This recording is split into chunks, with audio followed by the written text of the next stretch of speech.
Good morning, folks. It's January the 2nd, and today's job is, ever since we've had Rosie, the mirror switches, especially on the 75, have been a bit slow, or they don't make contact, etc. And usually it's just a case of a dirty switch, and it's very easy to get out. Use the old trim removal tool. As you can see, this one is immaculately clean, and you just get under the edges and just give it a twist and she'll pop up. As you can see, I've started to do this, and we'll just go up, pop it up, and there you go, she's out. It takes no effort. It can be a bit awkward to get the tool in at first, but that's it, it's out. And then you should have two connectors, a black one and a white one, and the white one should just pull out, and the black one has a couple of tabs. Focus, you fuck. There we go. It's got a tab either side that you squeeze to get rid of. So I'll get that out, and then we'll get this on the bench and we'll split it and have a closer look. Right, see you in a moment. There's both connectors out now. I actually got a little pair of needle nose pliers so I could just pull on them evenly. And as you can see, they've got like a guide there as well, so they should only be able to go back in one way. Shorted. And there's the back of the switch. Oh, lovely look. Oh, well, you'll be looking at that now. Lovely. Right, let's get it on the bench. Right, folks, I don't know how well you're going to see this, but it appears that the switch is in three portions, a top, a middle and a bottom. I'm guessing that any circuitry is at the bottom, possibly a membrane in the middle, and then like the mechanical parts of the switches at the top. I've also got it being filmed from that angle as well, because to do this I'm going to have to put the phone down. But by the looks of it, we're going to have to expert tools. It looks like the top half is held on tab, a tab and a tab, and the same for the bottom half. So I will put the phone down now, and we'll try and film on the other one. Hopefully that's got it all in its field of view. And today's snack, a mince pie made with sweet mint meat. Not like the traditional mince pies, which were basically scraps of meat and all sorts. I'd like to try a meaty proper mince pie. I'm guessing it's a bit like a miniature meat and veg pie. I don't know, might make some next year. Anyway, get easily distracted by food. Yeah, yes, that's water, not gin or vodka. I had some Guinness last night and my bottom's rather ill today. Anyway, let's carry on.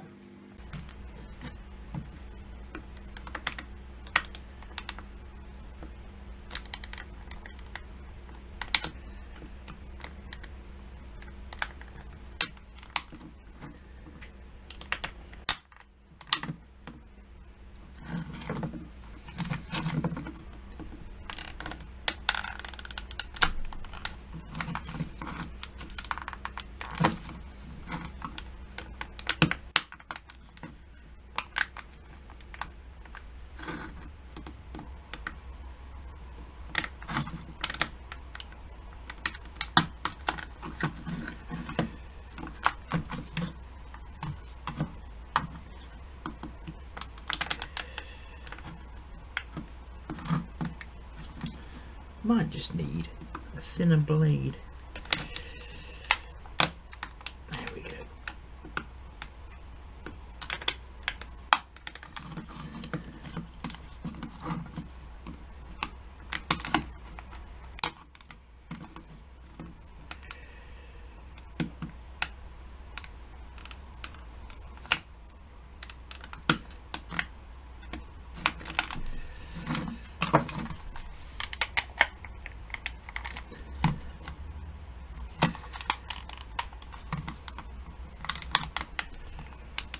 Yeah, I could do with a thinner blade or even a pick. See what that does.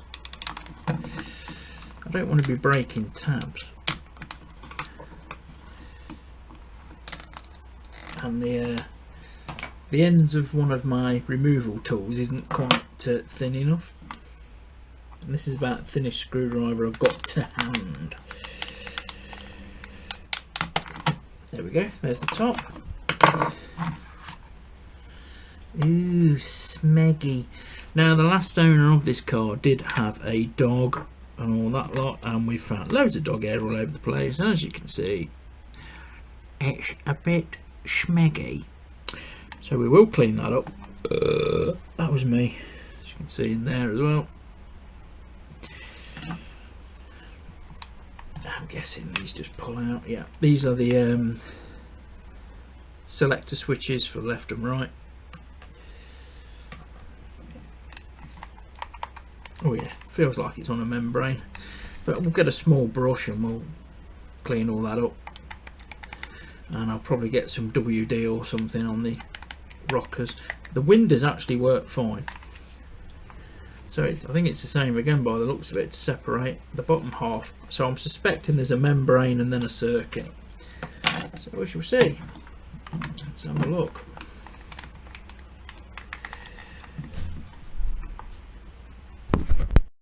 So that was the same procedure, just going under the tabs and releasing them. Same again this side. Usually when I try stuff like this, I usually get like one side loose, and then as I'm ferreting around, the other side pops back in again. Let's get that one out. There we go.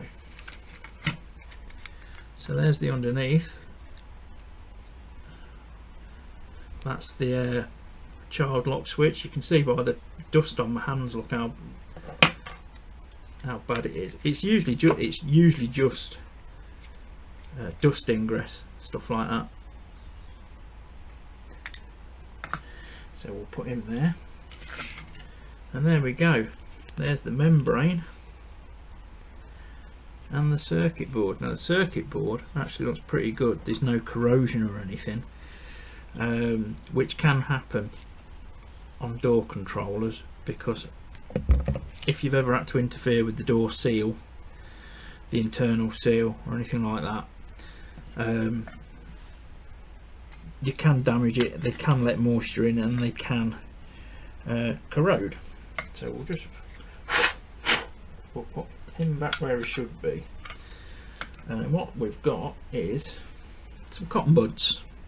Now these are wooden ones, not for any eco reason, it's just what come. You know, I could ride the eco train and say, yes, I'm using eco-sustainable cotton buds because we love the polar bears. But no, that's just what come through the mail.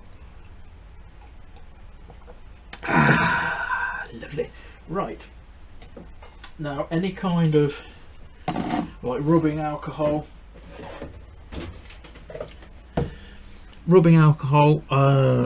probably electrical contact cleaner, anything on the end of one of these will do. So what I've got is, because it is baked, you can't see the label, but this is panel wipe, which is basically a rubbing alcohol anyway. Now just dob a bit in the lid, squeech. Doesn't have to be soaking. But what we're going to do, we're just going to go over each of these contacts, because you would actually be amazed, even though they look really clean, you'd be amazed sometimes at sort of the carbon deposits and stuff like that that actually build up on them. I'll give the circuit board a wipe as well.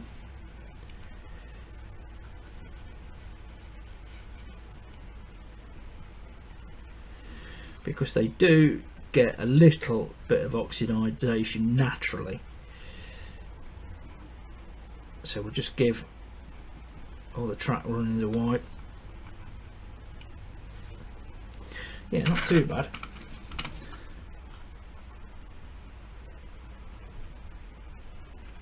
And the good thing about this, it evaporates, so it's not going to leave any residue at all. So there we go. That's lovely. Oh, lovely that, isn't it? And also, we'll just set that aside to dry. But like the end of the cotton bud has definitely got crap on it. Probably can't see it too well on the camera, but it's definitely there. So we'll just give all these contacts a little squiggle as well.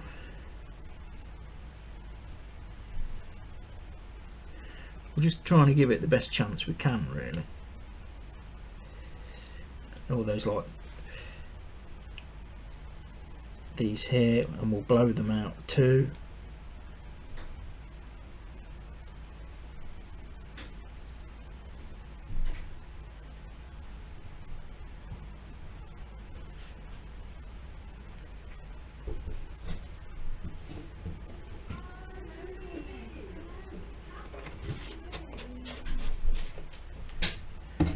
That's my sister that's just turned up.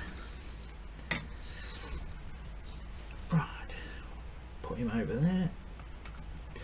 Now you've got to be careful with this. There are no relocation dowels or anything like that. It just, you know, sits where it sits, but it should sit in roughly the correct place. Look at this. I mean, this by the looks of it is sealed quite well.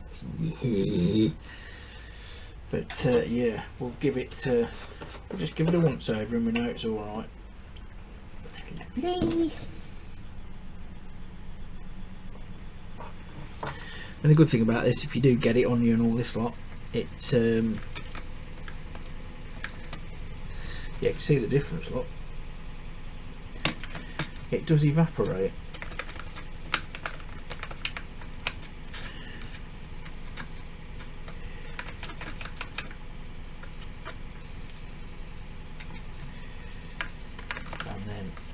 Give it a wipe over with a cloth as well. Get round here, get round here. Of course, really, you need to do this fairly regular anyway. I'd say do this sort of every service, and then you know it's good. You won't get any more, you know, repeat problems.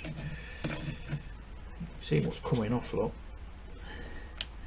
And like I said, that like the last owner owned a dog, we've got a dog, but that's just the muck that was on the board. So yeah, I mean, to be fair, these haven't probably been apart since the car was built, so 21 years. Yeah, 21 years this year, amazing. Shame it's not 40, isn't it? So we don't have to pay any tax or MOT and stuff like that, but there you go. Can't have it all. Just go over it. I might have to go and get a couple more buds actually.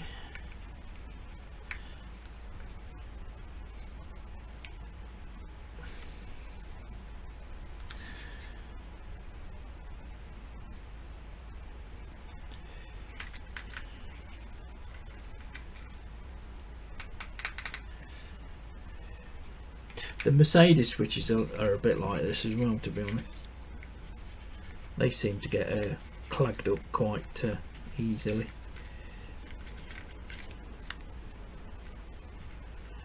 But that already, the grime that's lifting on this, it's already so much better than what it was. These switches, by the way, they feel a bit loose when they're in this, like this, because when we move them, we move these plastic springs. So just make sure they're all seated correctly before it goes together. It's only because we're messing about with them that they feel loose. Right, let's get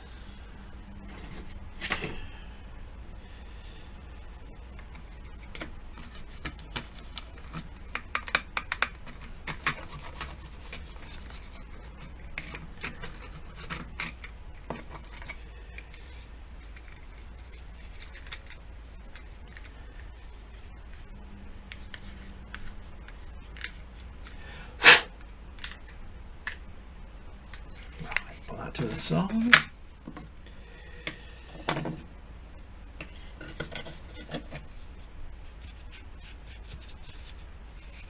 I'm just going to do inside the switch housings. Again, this is just panel white rubbing alcohol.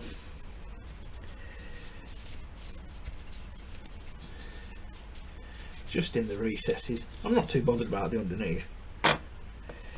And then we'll give it a quick wipe over the top.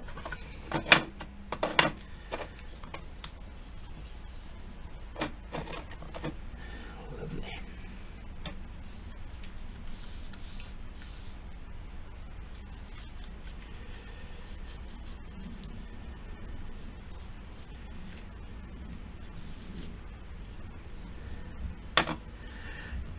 Just gets rid of the smeg that's collected under the switches.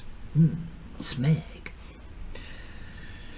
Right, so reassembly is reverse of. They just clip together, just make sure everything's in line and what have you, and they should be good for a bit while longer. Battery's flat on the Rover because she's just stood, so you know, more than a few weeks she goes flat. Well, I say flat, she's got 8 volts in her. So certainly not enough to start it, but it is enough to operate stuff like the electric mirrors and stuff like that, to test those. But yeah, we'll just wait for the solvent to dry. I'm going to put a touch of dielectric grease on the contacts. Oh, I can hear you moaning already. And then that's that little job done. All fitted back, all working, with mince pie all over it. So as you can see, here's the one.